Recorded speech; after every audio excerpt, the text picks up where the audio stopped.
sec.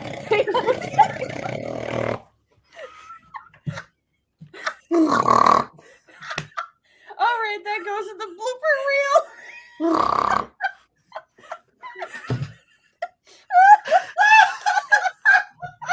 Ari, oh my God, is your camera okay? It's fine. Okay.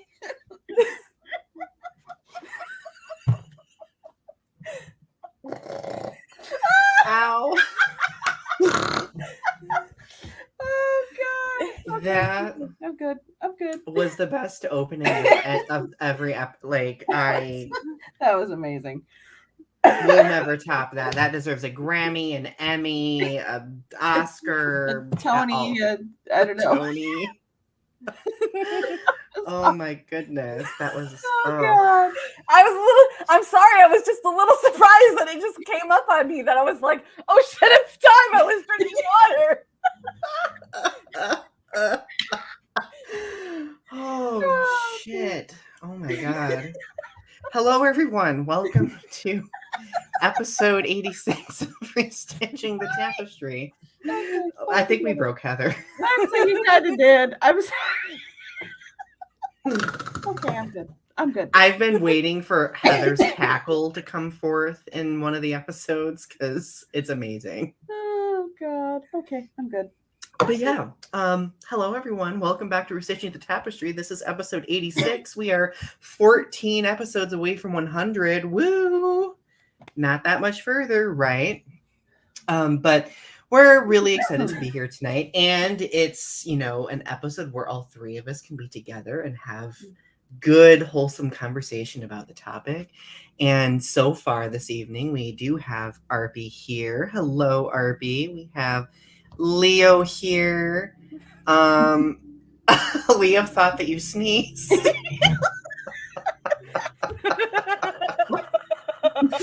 I did not. I was what's that geyser? Old Faithful. Old Faithful. I'm gonna have a sore throat tonight. Well, before let's talk about how we've been doing and what we've been up to. Who would like to go first? I think Heather should go first. Let's just put it this way. That moment was the best moment I've had in the last 2 weeks. So, hi everybody. Missed you the last couple of weeks. It's been a little rough in my world. My mom got COVID. Yeah. Oh no. Yeah, she's doing better. She's doing okay. She's doing the whole lost her sense of taste and smell part now, and she sounds like a 80-year-old asthmatic smoker. But other than that, she's doing okay. Just sleeping a lot. But yeah, although I have managed in between to do some writing. Oh my goodness. The clouds opened and I finally got a chance. So I've been working a little bit on my mystery novel. I have a couple poems in my brain that I'm thinking of jotting down too, but it's been mostly the mystery novel. So that's my world. How about you guys? So can I just ask you a question? Absolutely, honey. Can I get you to jabber about your mystery novel for a minute and maybe share some plot? I literally was about to. Sure. I mean, okay, so it's not done yet. I want to, just give me a taste. Okay,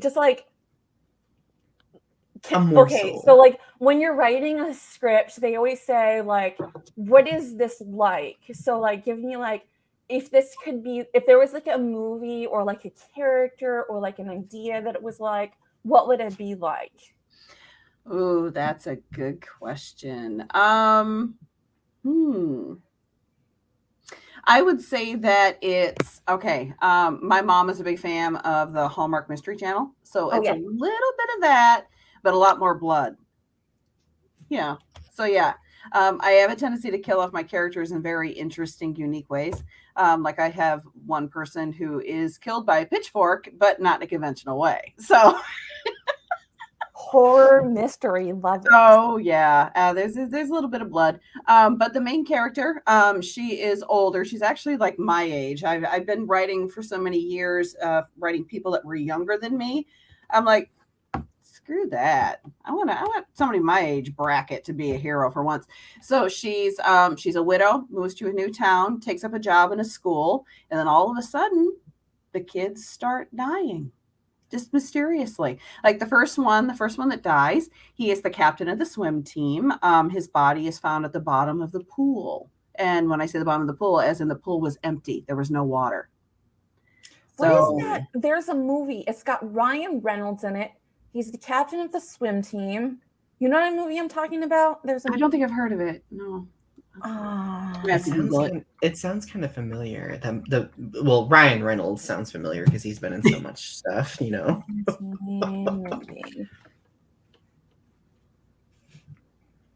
What? Okay. The Proposal? No, that's a romantic comedy. Yeah, definitely different genre. Yeah, not quite that. No, yeah, not quite that. Mm-mm.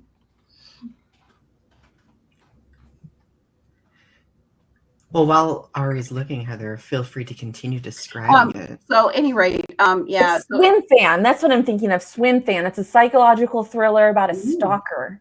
Oh, that's cool. Okay, there's no stalker in mine, but that's okay. I'm not gonna have to watch that for sure. But at any rate, yeah. So these teenage kids, they all are just dying mysteriously, and they can't figure out who is doing it. But they have figured out the motive, and it's just a warning. It's a revenge thing. The characters that are being killed raped a girl. So yeah. So there it's a lot of revenge. So but here's the thing. I haven't decided who the killer is yet. Ooh. I mean, I know the method. I know how the killers are having it, but I haven't decided who the killer is yet.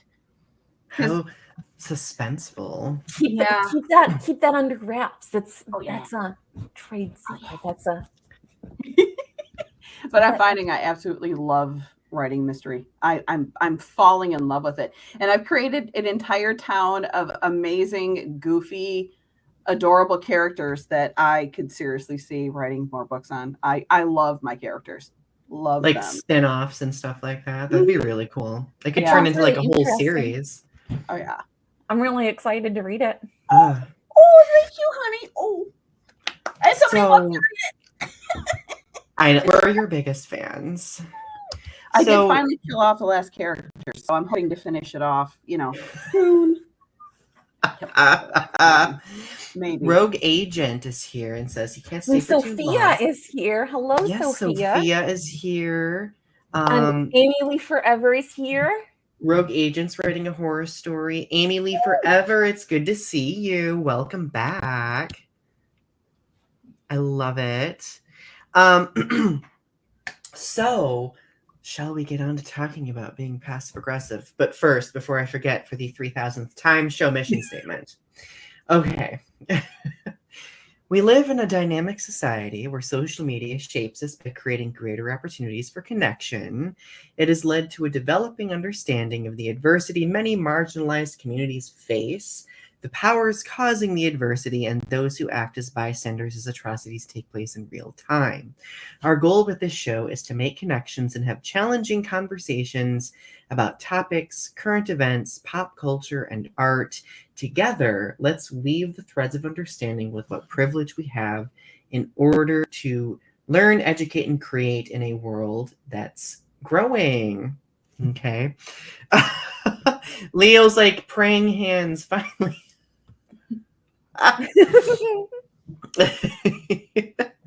Oh.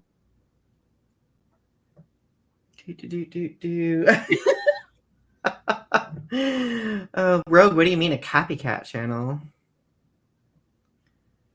Leo is symbolizing the praying hands. I love it.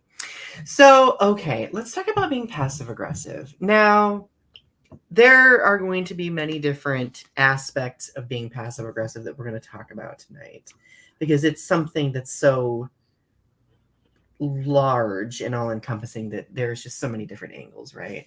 So, of course, we like to begin with a solid definition of things. So according to Psychology Today, being passive aggressive is a way of expressing negative feelings such as anger or annoyance indirectly instead of directly. Passive-aggressive behaviors are often difficult to identify and can sabotage relationships at home and at work. So, I mean, according to that definition, passive aggressiveness can be a terrible thing, right? There are many different contexts in which it is pretty terrible. So, I guess because we've had diverse experiences, do we want to talk a little bit about passive aggressive behavior that we've had to face in our lives at one point or another? I guess. I suppose if we gotta. Oh my God. I literally can't even. No. I don't even know if that was passive aggressive or me just being super gay. I literally can't even.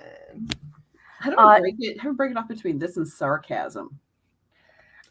So honestly, though, I'm usually the one who is the passive aggressive person. I'm not the one who receives passive aggression. When my sister and I live together, she is usually the one who will be overtly aggressive in our relationship.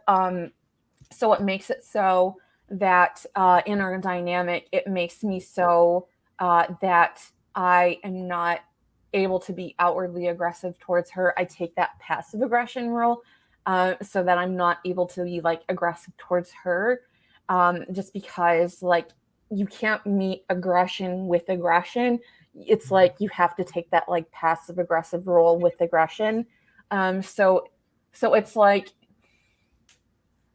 and there are like reasons for it in my opinion, but like, so for me, it's just like it's like a coping mechanism kind of. It's like I do these things as a way to like kind of I have reasons for it, but it's just like I'm the one who's passive aggressive and I recognize when I do it. But I'm not proud of it. I don't like that I do it, but I do it. And it's like sometimes I don't realize that I slip into doing it when I do it. And I'm not happy about it.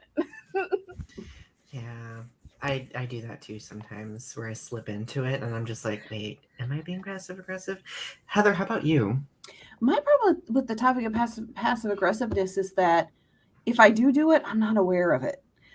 My personality is I'm very much a diffuser of situations. I mean, and I have to be in the role that I have for my job. But I have no problem being verbally aggressive with people if I have to be. I don't relish it. It's not something I walk around going, yeah, I'm going to get in a verbal fight with you. But I have, in my family, you kind of had to be verbally aggressive to survive. So I guess for me, passive aggressiveness, I notice it in other people, but I don't know if I notice it in myself. I just have a tendency to diffuse situations rather than escalate them in a different way. So I guess, I don't know if that's the same thing you do with your sister. I don't know. No, in my family, especially with my mom, it was sort of like if you were aggressive back to her, it was sort of like you would just go around in circles until like you were the one that had to like say you were sorry and get into that like passive submissive role. Yeah. So it was sort of like this learned behavior that it was sort of like you always had to take that like back seat and be like kind of roll over. It's sort of like dogs. Like if you were aggressive and like lashed out and like, you know, tried to fight back in some way, it was sort of like you were met with, you have to back down. You have to, you know, lay down. So it's sort of like being aggressive while rolling over and being like defenseless. So it's sort of like playing that field. It feels very like a femme type of thing. Like it feels very feminine to like be aggressive without being aggressive. It seems like it's a very catty way of being, in my opinion, and that I feel like all of my siblings had to basically do that, and that like the only reason why some of my siblings learned to be aggressive is because they picked it up after they moved out of the house. That we all were passive aggressive in the house, and then when we moved out, like some people picked up being aggressive, or they learned it from my father, who was actively aggressive and physically abusive towards my mother. But both of my parents, my father, biological father, and my mother, are both very, very aggressive people, which is why they were both toxic to each other.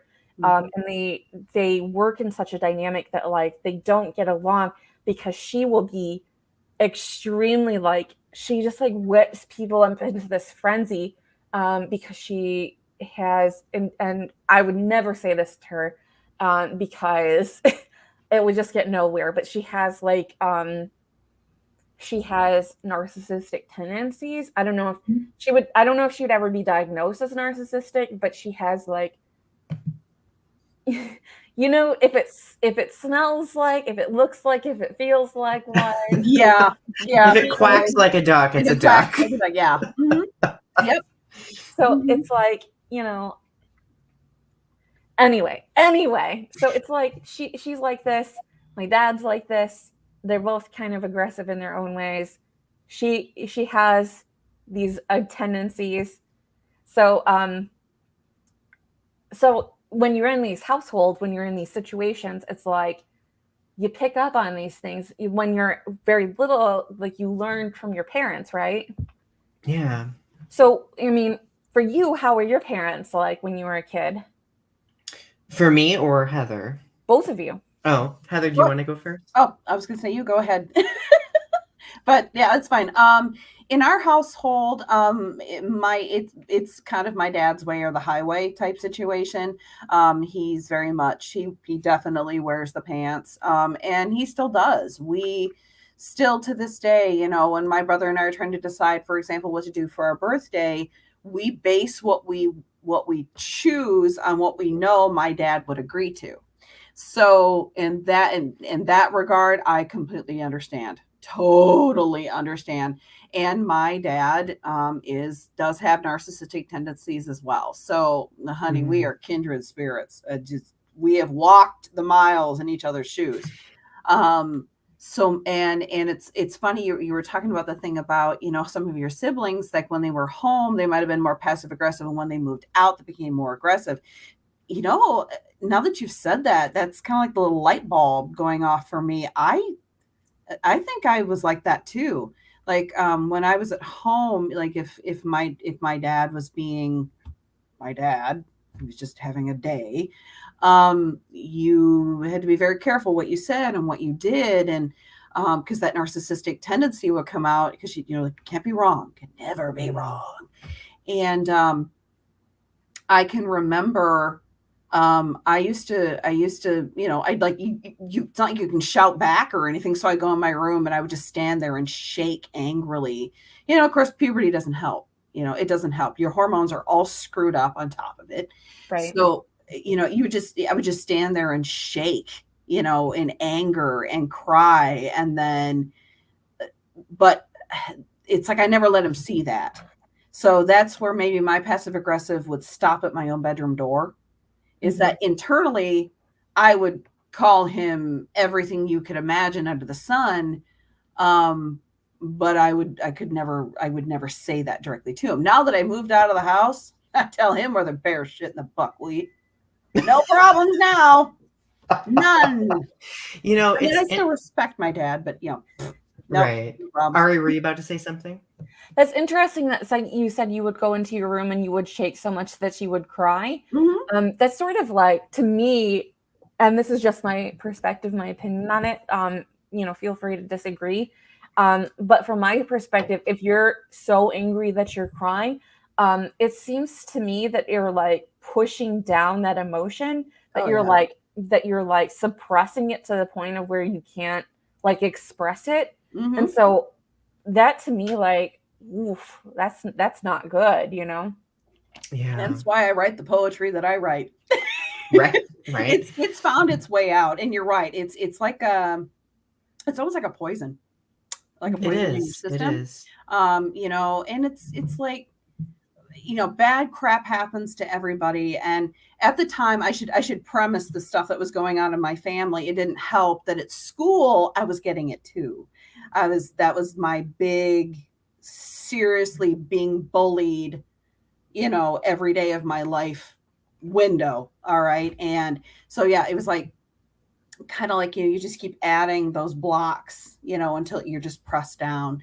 So yeah, I was not in a real good mental health place at that time in my life. So yeah, it's taking me, years and years and years to be able to find a way out. It's interesting because my experience differs from both of yours quite a bit. Well, at least in my household specifically, like my brother and I, we were aggressive toward each other. And then once he started getting older and stronger than me, that's when I resorted to being passive aggressive because that's all I could do. Right. And it kind of turned into like a coping mechanism. Of course, now that we're both grown up, we do not behave that way toward one another at all, thankfully. But a lot of the passive aggressive behavior that I would deal with would come from my grandmother on my mom's side, who was rather abusive. And I've mentioned her before. But like whenever she was like in a fit, like she would waver between aggression and passive aggression. So like both would come at you like in the span of like an hour of being berated, let's just say.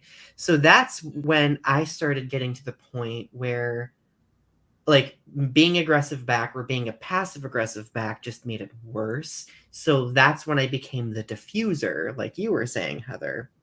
Now, like in most conflicts, like my goal is to always try to diffuse things to the best of my ability, because if I can, put out the embers before the blaze starts, then at least nobody's going to get burned or hurt. Does it always work? No, it does not.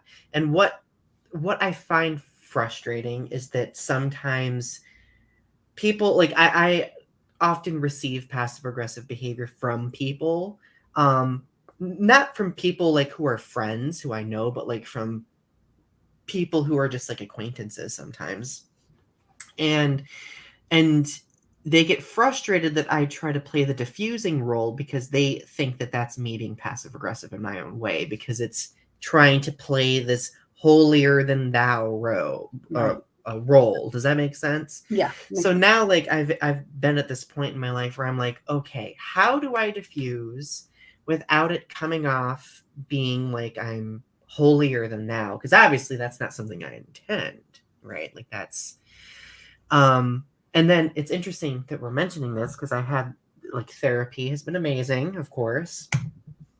My therapist told me during a session that we're all like, ooh, that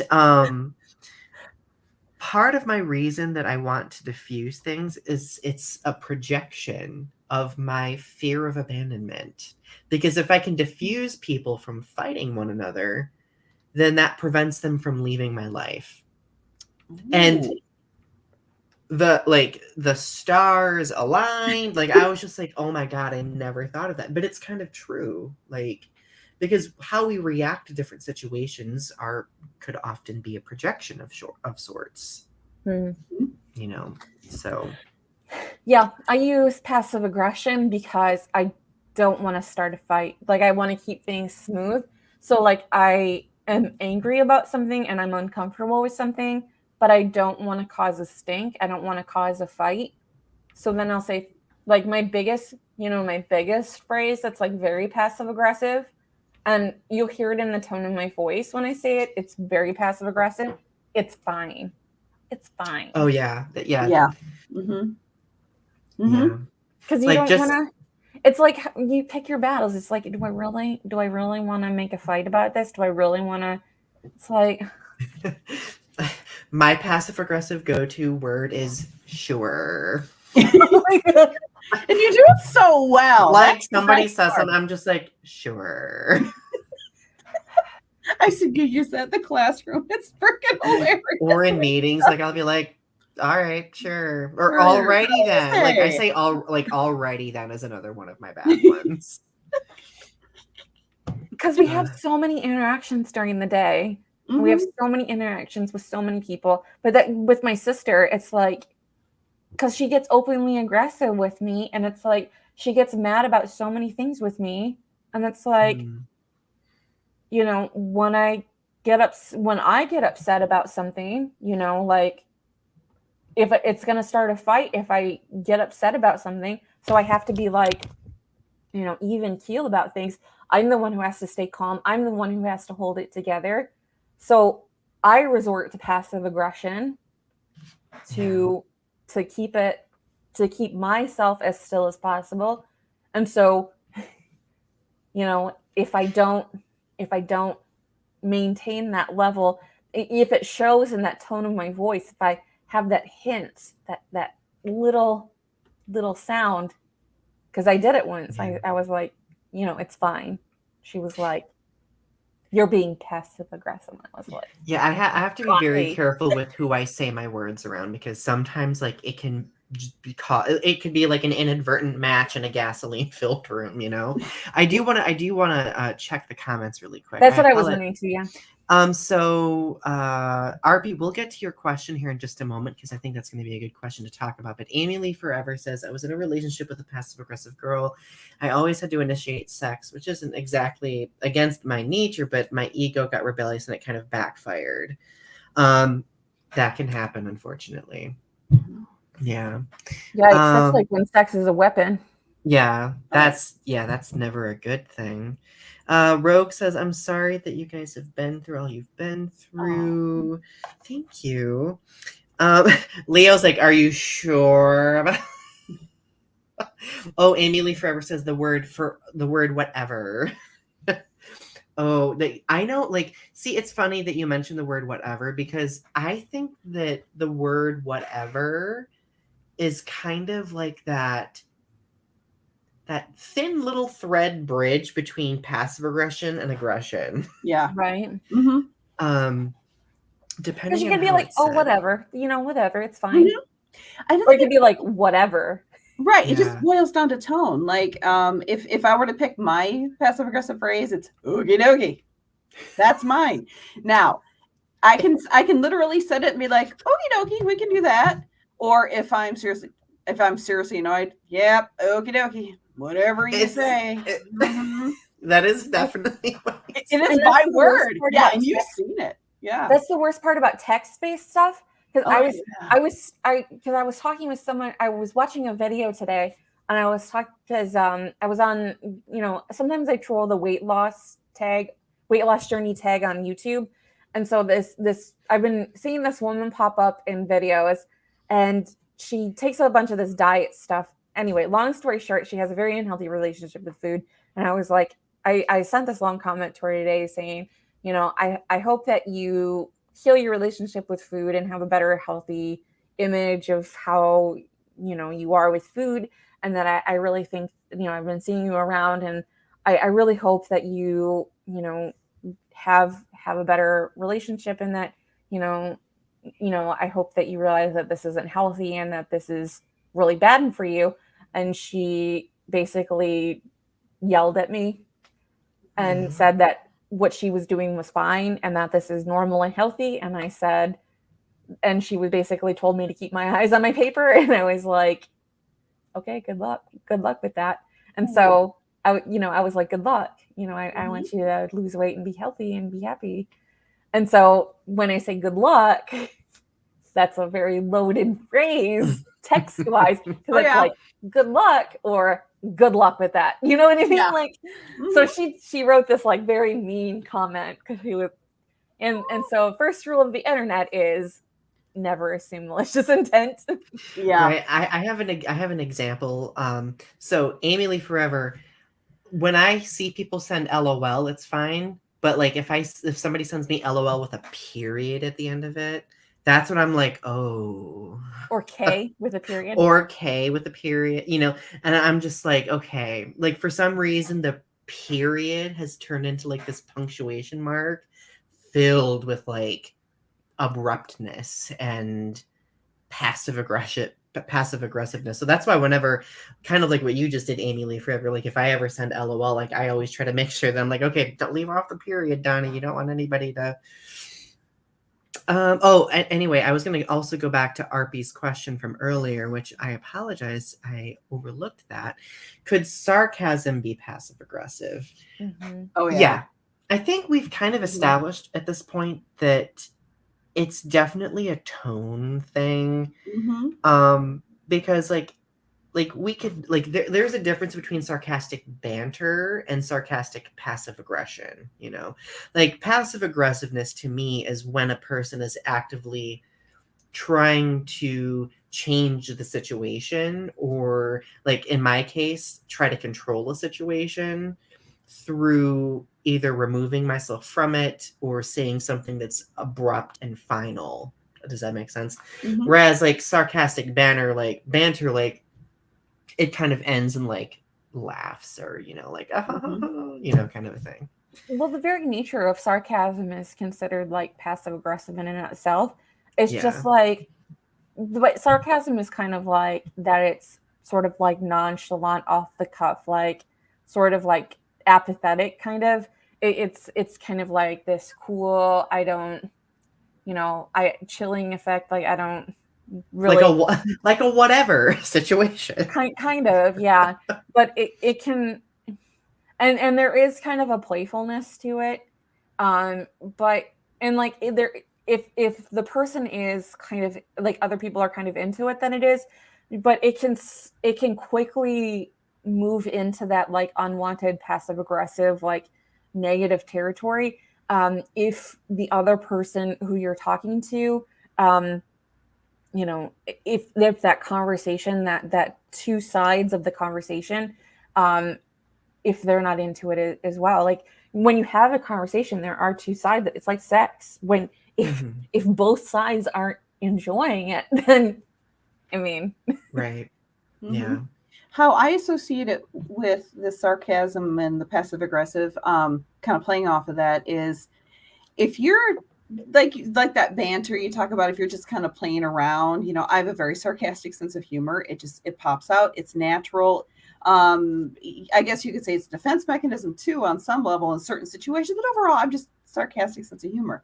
right.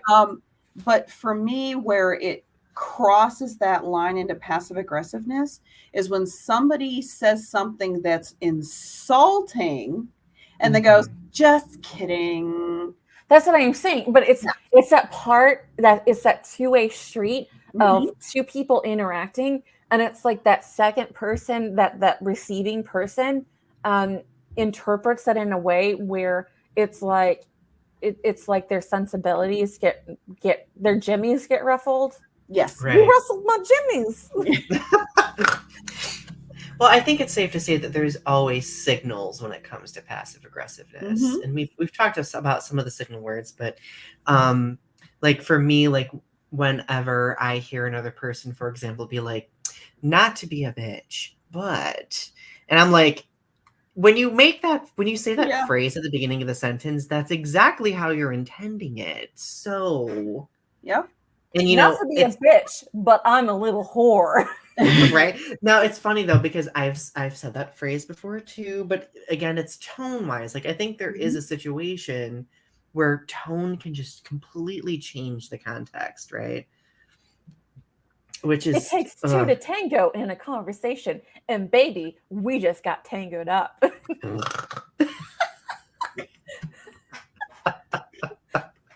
Oh my gosh, that's so funny.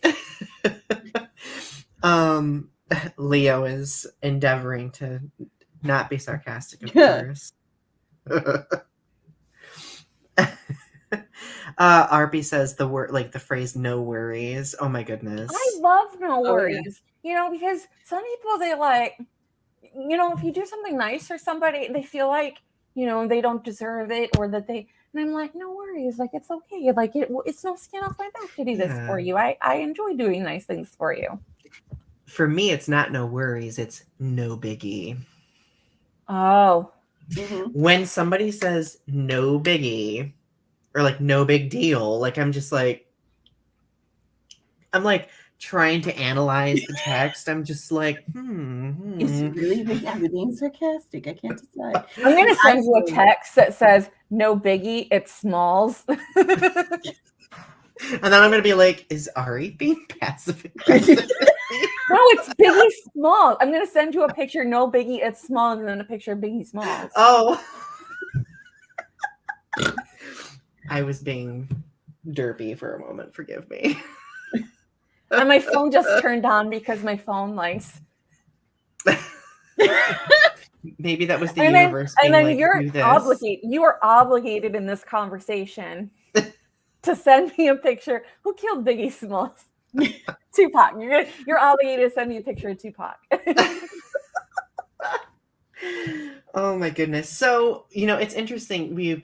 In the conversation we just had, we kind of answered several of our questions already. Yeah, kind of. This is one of the shows where we'll have elaborate notes, but the natural flow of the conversation just takes us, in the direction we need to go. Well, there is one that we've kind of touched on a little bit, but we did kind of miss one part. It says, does passive aggression matter depending on the context in which it's occurring? We've talked about that, but the one that we really didn't talk about is in the workplace. We're talking about relationships and at home and and online. But I'm telling you, I get a lot of, oh my God. This is me tapping out because I'm disabled, bitch. But if you email, it still counts. Emailing per my last email. Whenever, and I've, not gonna lie, I've used that many times. I totally mean it passive aggressively. But it usually results from somebody overlooking, Oh, yeah. Oh, no, Ari has there. Hang on a sec. Okay. But, the per my email. Mm-hmm. Definitely. Just the word per in general. I mean, I love the word per. When I see, and mind you, we're all writers, so we love vocabulary. Was Larity getting into something? Larity, am I passive aggressive? This is my workplace passive aggression. Larity, am I passive aggressive? Am I passive aggressive? Larity is being passive aggressive and annoying or ignoring you. Larity, am I passive aggressive? Larity looks so annoyed. a cat meow. Woo. I love it. So sorry. Oh no, I needed a cat. Anyway, back to what we were talking about. We were talking about emailing and the word per. And I was also going to reference that I've seen situations where people will use overly large vocabulary in order to and deliberately so, out of context. And I have viewed that through email as also being passive aggressive. But it's just, I think it's just in email, it's satiate, it's just dripping sometimes with passive aggressiveness. Oh, yeah. See, I get a lot of passive aggression towards me in my role, in my job. Whether it's on the phone or people directly coming into the office, I get a lot of passive aggressiveness. I have learned through this that there are ways to handle people that are very passive aggressive, where when they're if they're really upset about something going on, in our office, that I can basically tell them to eat shit and die, and they'll walk away with a smile on their face like I gave them a dozen roses and a chocolate chip cookie. It's Heather, you have so much more patience than I do. So do your coworkers use lexiphonism? Use what? Oh, Ari, are you using large vocabulary? Oh my God. Lexiphonism is? My brain is blown. I don't know what that is. I don't know what it is either. Lexiphonism, which is defined as pretentious phraseology, or an instance of an example as phraseology. The word phraseology. Per the phraseology of my prior email. That is so Bromdignagian. I mean, seriously, just Bromdignagian. I used to teach my students about the word Bromdignagian. I'm obsessed. I love this word because nobody knows what it means. But it's an amazing word. So I'm going to tell you what Bromdignagian means, so you can use it from here on out. And I'll tell you, it's okay. It's been a while since I spelled it. I'm writing it down too. Oh, I think it's Bromdignagian.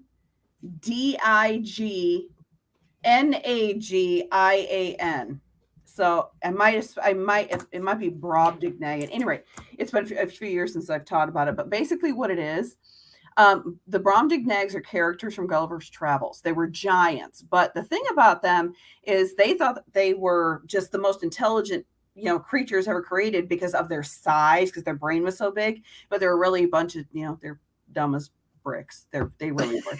They were really stupid. So a Brobdignagian person is a person who has a tendency to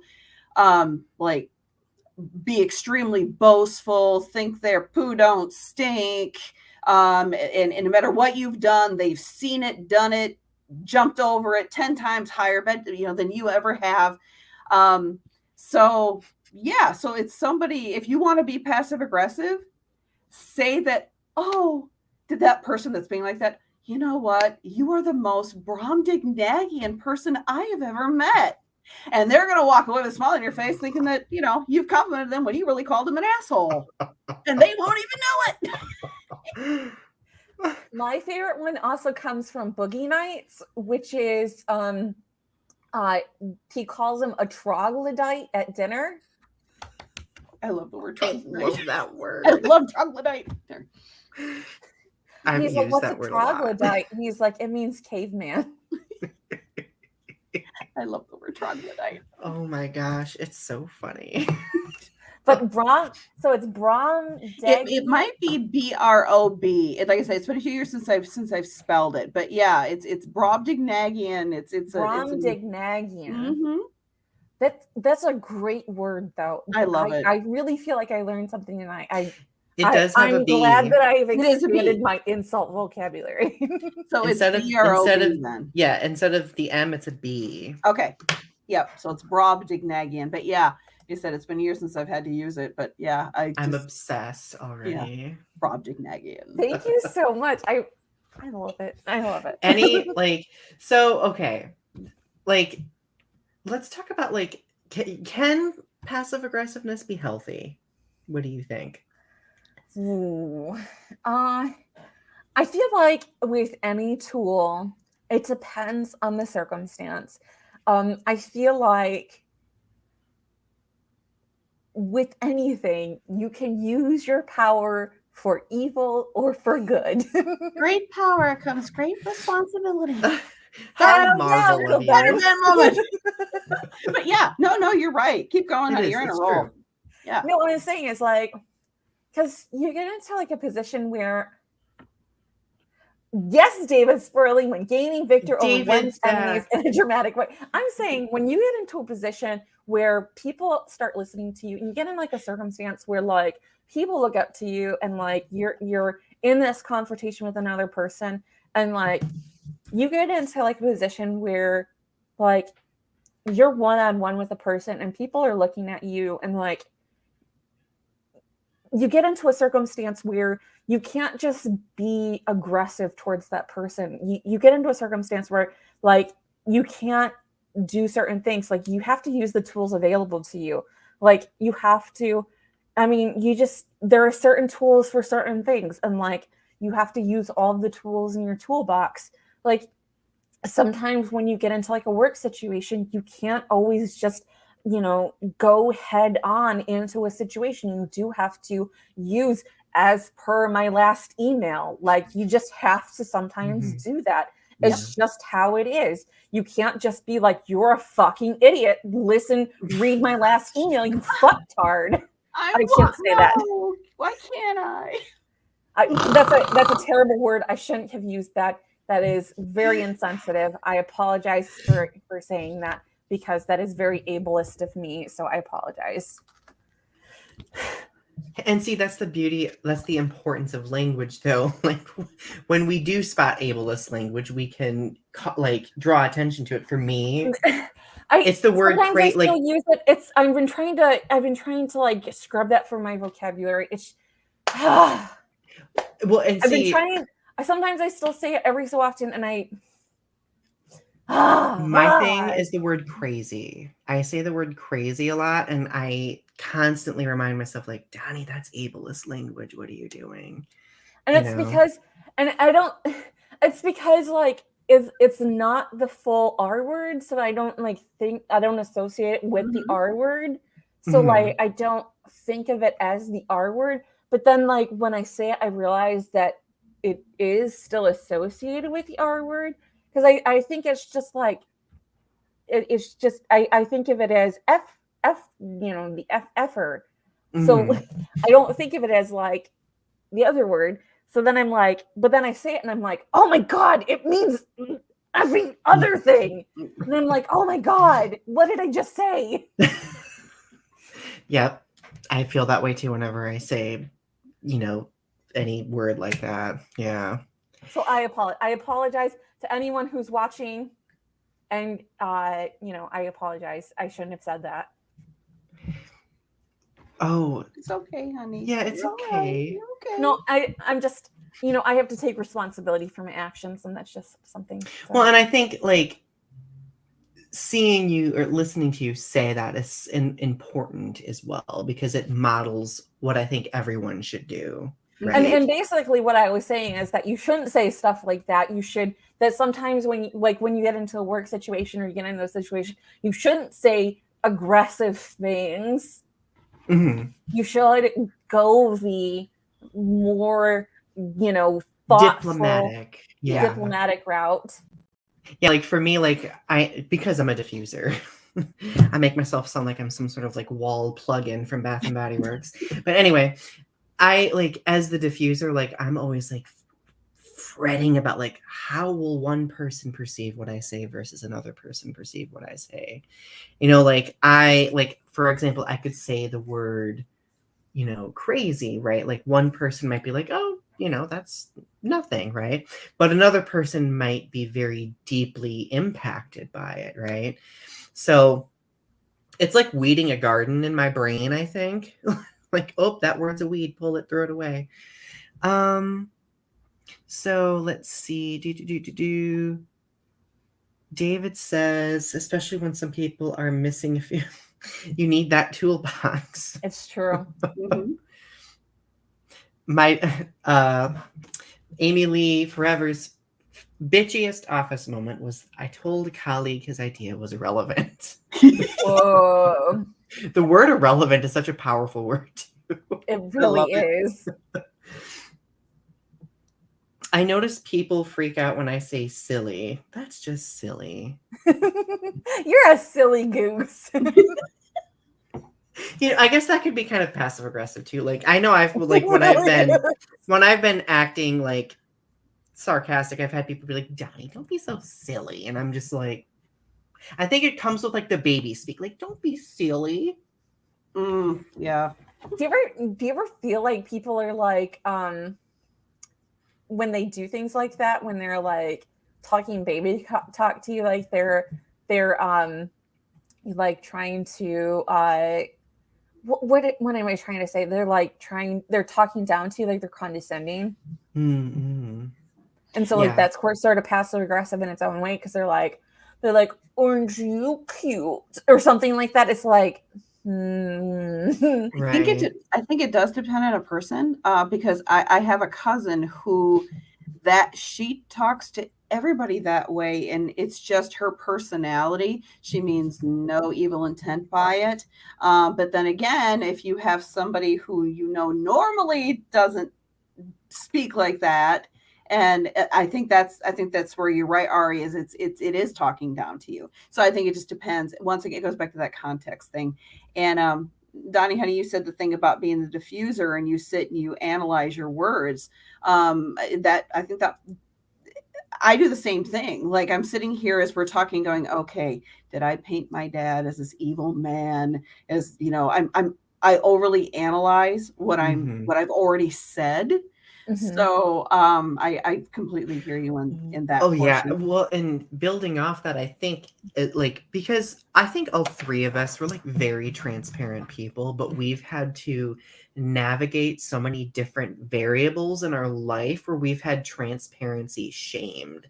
So now when we are transparent, or when we do have a vulnerable moment that's being in full view, like we kind of like I sometimes will get up in my head and be like, am I handling this the right way? This is a performance. Is my behavior lining up to my actions? Like, and it kind of just turns into like this feedback loop in my brain of like, oh my God, like, and then of course, after the fact, like I will like look back on it and be like, oh, calm down, Donny. Like, what are you doing? And in going to the question about other healthy forms of passive aggressiveness, I think you can be passive aggressive with yourself. Even. Really? Oh yeah. Like in your brain, like the diffuser thing. Okay, so I'm thinking to myself, okay, did I just make my dad sound like this horrible, abusive, terrible human being? And then the next part of my brain, because we all have voices in our head that, that analyze what we've said, the next voice is going, seriously, girl, come on, it's fine. So you can, that's what I mean. It's like you can almost be sarcastically passive aggressive with yourself. Like second guess yourself. Yeah. So does that make sense what I'm trying to say? Yeah, that makes sense. Yeah, I get what you're saying.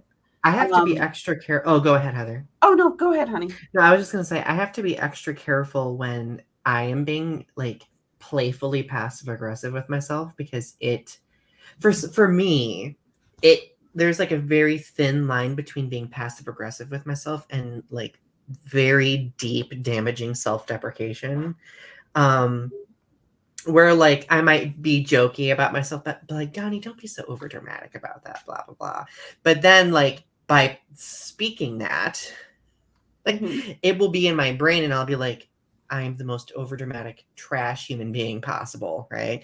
And it kind of, again, it's like that feedback loop thing. So I do the same thing. It's like, going back to what I was saying, it's like, okay, I'm a horrible daughter because I just made my dad sound like shit on national whatever, and he's not. My dad is a good man. I mean, he's human, but he's a good man. So yeah, the passive aggressive thing, I mean, it can be very damaging if you're doing it to yourself. But I also think too, to kind of play a little devil's advocate, that I think in certain situations, passive aggressiveness, if that's the way you have to cope to get through the hurdles in life, you know what? Honey, if that's what you have in your arsenal, you use it to protect yourself. So I think it, once again, depends on the context, depends on the situation. Yeah. But yeah, I mean, if that's the only tool you have in your arsenal to protect yourself, because that's the most important thing ever, is to protect yourself, use it. There's no shame in it. Yeah. In my opinion, I think it might be an unhealthy coping mechanism that needs to be worked through. But I understand that people have their coping mechanisms, and it's not me to say whether or not someone's coping mechanism is what it is. That's between them and their therapist. So I just hope that if it's how they use it is in a healthy way, and that it's being used in a way, because when you're passive aggressive, that it depends on how it's exchanged. So usually when it's passive aggressive, it generally is in a negative way, and so usually passive aggressive comes in that form of negative self-talk. So I worry, and in the way that you're mentioning it is talking like negative self-talk, that second guessing. So I just worry about like what that does to the psyche. You know what I mean? Yeah. Well, and see, I think that's, for me, like it became an unhealthy coping mechanism for me, because like it at first it was just kind of like survival, but then it turned into repeating the words that I've had said to me, right? Yeah. But I get what you're saying, because I understand, like, Mhm. if it's the only thing that you have at the time, like, that makes sense to me. So I get what you're saying, like, Yeah. that does make sense. I guess, like, to bridge it all together, if it lasts far beyond the point in which you need to protect yourself, then that is where maybe you should be concerned, right? Like, if you were in at this point where you do need to protect yourself and you are being, like, kind of passive aggressive, then to keep yourself safe, that's fine. But if you are safe and that's kind of like residual later on, maybe that's a conditioning. See where? Oh, sorry. Oh, go ahead, Heather. Oh, all I was going to say was that what I meant by the passive aggressive in your arsenal is towards other people. Oh, yeah. Okay. Not Right. Yeah, Okay. internal passive aggressiveness with yourself. That you want to kill your self-esteem and make yourself feel like a pile of poo. Be internally passive aggressive with yourself. No, I meant towards other people. See, I misunderstood. I guess I wasn't you're fine, honey. close enough. No, it's okay. It's just like going back to like that workplace scenario, or going back to your family members. If being passive aggressive was how you protected yourself in a hostile situation, a fight between family members, honey, you do what you got to do to get through. But yeah, internally, yeah, watch out for passive aggressiveness inside, because it's acidic. It'll eat through you. Right. Yeah. So Amy Lee Forever poses an interesting question that I think might be a good way to finish off our hour. How do we tell the difference between aggressive and assertive behavior? Assertive behavior is rooted in respect, while aggression is not, right? And David says that does sound fair. I agree with David. I think, like, I envision being assertive as being forthright with, setting boundaries and communicating your needs. Whereas passive aggressive behavior, or, well, aggressive behavior, is just steamrolling over someone else, right? Mm-hmm. Passive aggressive behavior would be using words to try to remove yourself from a situation, or exhibit some sort of control over the situation. In my opinion, it's all about boundaries. So assertive behavior is about asserting boundaries, or asserting your own boundaries and asserting yourself as boundaries. Aggressive behavior is breaking down someone else's boundaries. Yeah. Oh, yeah. Mm-hmm. Ooh, that's that's good. David says, oh, Lagiacris is here. Hey, Lagiacris. We've been talking about being passive aggressive for the whole hour. David says, even as assertive, there are times you need to play hardball, but aggressive is still a line. Yeah. Now it's interesting. Like, yeah, I think I think sometimes people blur the line between assertive and aggressive. Again, I just think that being assertive centers on diplomatic communication. Mm-hmm. I think when you're femme, I think that some people do see the aggression as assertive as the same thing. Like, they see them both as the same thing, because they expect femmes to be submissive. Mm-hmm. And so Right. if they show any sort of assertive or forthright behavior, that's seen as aggressive in any sense. So there is, in their mind, a mind blur when a femme will move forward and be assertive. But there is a difference, in my opinion. I agree. Yeah, me too. And the thing is, like, I think that, what was I going to say? I lost my train of thought. My brain. You do that too, huh? I always get back on the train. Well, I know what I was going to say now. The thing about this conversation being passive aggressive is that there are so many different filters that we could place over the topic itself. Like a lot of different groups of people have to deal with passive aggression in different way, if that makes sense, you know, like you were just saying, Ari, like femme presenting people, like I know like a lot of gay men, especially who are known to be like passive aggressive or catty, like a lot of people assume that they are being malicious when to them it's just so used and common that it's just like everyday banter, right?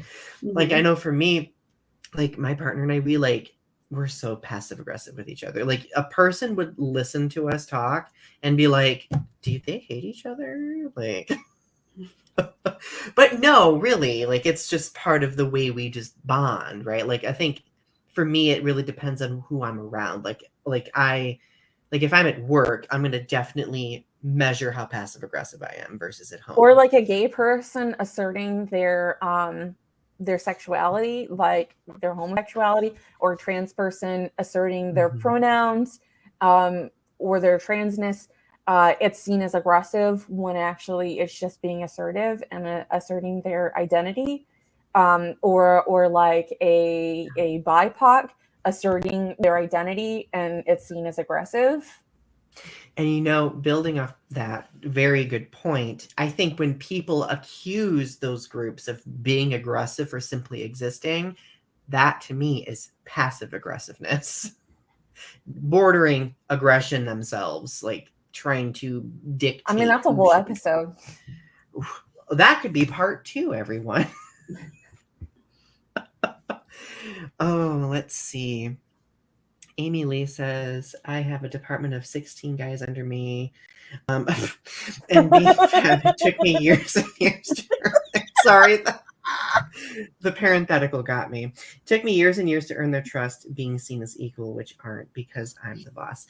I can imagine that's very challenging. Heck yeah. Go, boss. Yep. Because there's still like so much sexism and like anti-LGBTQ plus motivations. The ism.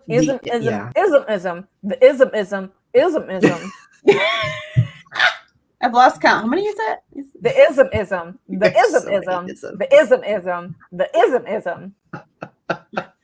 Oh my goodness. This has been a really good conversation. I think we've covered a lot of ground, my friends. Mm-hmm. Do we have any parting words of wisdom for the evening? It's been a while since we've done that. Words of wisdom. You know, I'm not even gonna justify that with a statement. Ari, per what I said 10 minutes ago, I disagree. You know, you can just keep that to yourself. Whatever. Okie dokie. Okay, bye. Okay, thanks. Bye. Period. Oh. Ari left. That's hilarious. That is the perfect way to end the episode, everyone. Love you. Bye.